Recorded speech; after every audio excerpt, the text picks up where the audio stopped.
Hello साथीहरु नमस्कार। यो दारी कपाल काट्ने मसिन बिग्रेको अवस्थामा आएको छ। यसको स्विचलाई अन अफ गर्दा पनि यो अन अफ भइरहेको छैन। अब यसभित्र के भइरहेछ म यसलाई खोलेर देखाउन गइरहेको छु। ल हेर्नु साथीहरु, ल यसको म अब यसको 3टा स्क्रुहरु लागेको हुन्छ। म यसको स्क्रुहरुलाई खोल्न गइरहेको छु।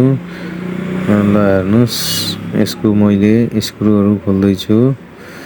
ल यसको स्क्रु खोलिसकेपछि म यो भित्र के भइरहेछ देखाउने छु। ल यसको कभर खुल्यो। अब मैले यसमा के भइरहेछ हेर्ने छु। ल हेर्दा साथीहरु यसको चाहिँ यो स्विच चाहिँ भित्रको लक टुटे जस्तो छ। यसैले यो लक टुटेको छ र यो स्विच खराब छ। यसको स्विच चाहिँ यस्तो हामीसँग उपलब्ध छैन। अर्को स्विच हामी यसमा लगाएर देखाउने छौं। ल यसको स्विचको कनेक्सन म हटाइरहेको छु। ल यो खराब भएको स्विच चाहिँ झिके मैले। यो झिकिसकेपछि यसको सट्टामा अर्को स्विच हामी यो वाला हाल्ने छौं।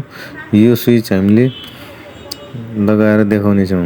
ल अब मैले यसलाई स्विचको कनेक्सन गरेर म देखाउने छु। सर्वप्रथम म यसमा यो स्विचलाई राख्ने ठाउँ कटिङ गरेर बनाउने छु।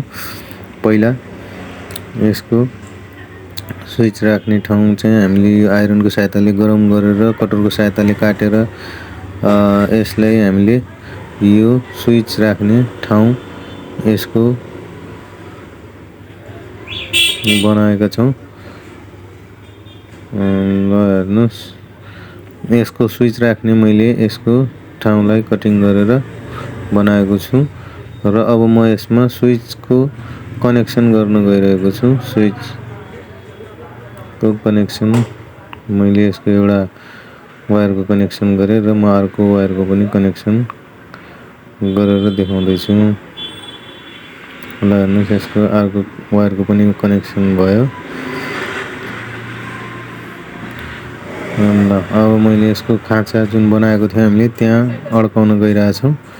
ल यसलाई अड्कायौं र अब म यसको ढक्कन कभर लगाएर एकपल्ट यसलाई अन गरेर देखाउने छु। ल हेर्नुस्, अन भयो यो। ल साथीहरु हेर्नुस्, यो अन भयो। यो अफ यो अन भयो। हेर्नुस्,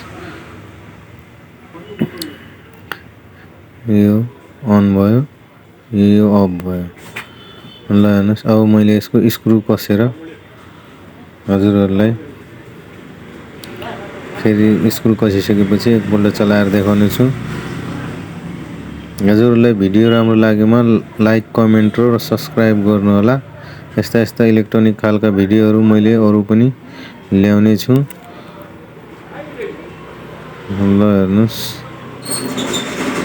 यसको स्क्रुहरु मैले कसदै छु।